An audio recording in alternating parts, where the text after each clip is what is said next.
Good morning to everyone. I'm Marco Natali. I'm working at the CNR of Bologna for my PhD, and this is the title of my research topic, Integration of Photonic Structures into Field Effect Light-Emitting Devices. During my second year of PhD, I dealt with different research fields. So I'm talking about multifunctional one-dimensional photonic crystal gate dielectrics in OLET, then OFET as a platform for bidirectional biosensing, and finally hybrid nanostructured biocomposite. Let's start to see the huge multifunctionality of an organic field effect transistor. We can design sensors, memories, organic phototransistor, or organic light-emitting transistor, very different from classical inorganic transistor, like flexibility, higher biocompatibility, and also low-cost fabrication. The first part of my talk regards the coupling between a one-dimensional photonic crystal and an organic light-emitting transistor. The aim is that of increasing the brightness of the device using a multi-layer photonic crystal fabricated at the Politecnico of Milano using plasma laser deposition. The electrical and morphological requirements are rather stringent. We need the high capacitance, the ability to sustain high voltage, low gate leakage current, and also low density of electron traps and surface roughness. Initially, the top layer of the photonic crystal was very rough, with a surface roughness root mean square of 11 nanometer, and the test capacitor obtained evaporating a gold material on top was short-circuited. So we thought to passivate the photonic structure with a polymer material, the polymethyl methacrylate, and consequently the surface roughness became good with 5 nanometer of roughness, and the test capacitor works with a capacity of 15 nanofarad per centimeter square. Also, the photonic requirements are stringent. We need the superimposition between the ALQ3 photoluminescence and the reflectivity of the photonic crystal. Moreover, the reflectivity peak has to be intense to affect the PL of emissive organic material. Here I show the comparison between the transmittance pre-characterized at the polyme and the reflectivity measured with our homemade reflectivity setup. The results are good. So we can consider reliable the setup, and we can use it to characterize the pre and post passivation of the photonic crystal. I can say that the post passivation photonic crystal is well in accordance with the Bragg-Snell law, as we can see from the 3D map of the reflectivity. Moreover, the reflectivity of the functionalized photonic crystal has a drop, but anyway, it is able to affect strongly the photoluminescence of the emissive organic material. We are happy, and we are planning to build up an OLET with this photonic crystal inside. Let's skip to the other part of my talk where I report OFET as a platform for bidirectional biosensing. So here I fabricated the device. Biologists put on top cells excitable with stimuli external and or device due. Consequently, there are ion fluxes across cell plasma membrane.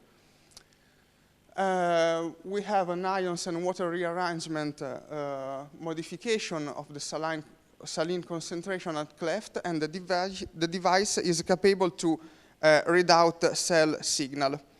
When we thought about this experiment, the questions was, what about the P13-based OFET performance after real in vitro treatment, and what are the effects of P13 on neuronal cell morphologies and function?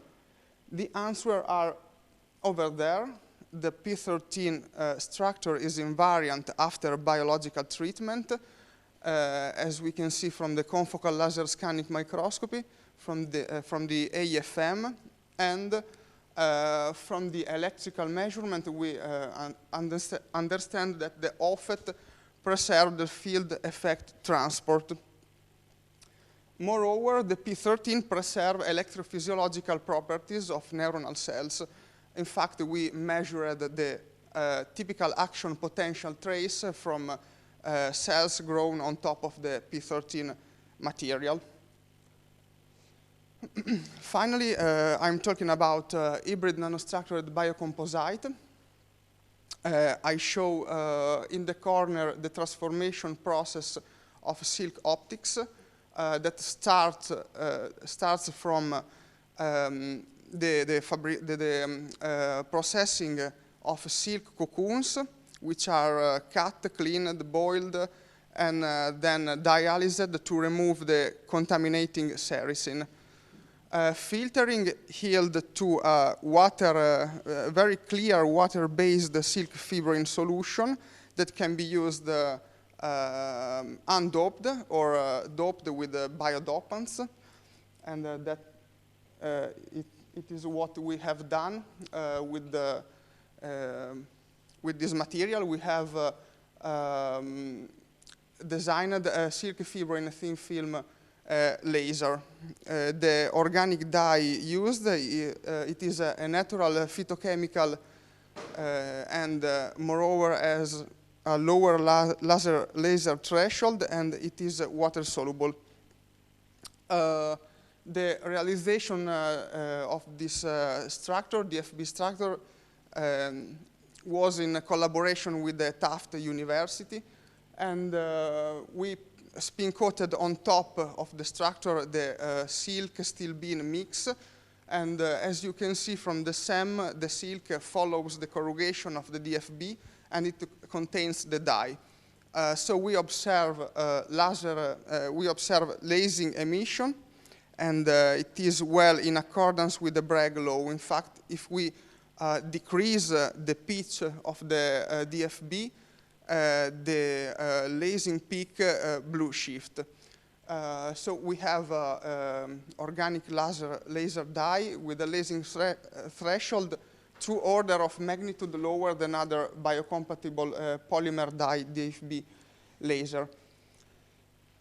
Finally, I want to mention the works that we are doing in this last period.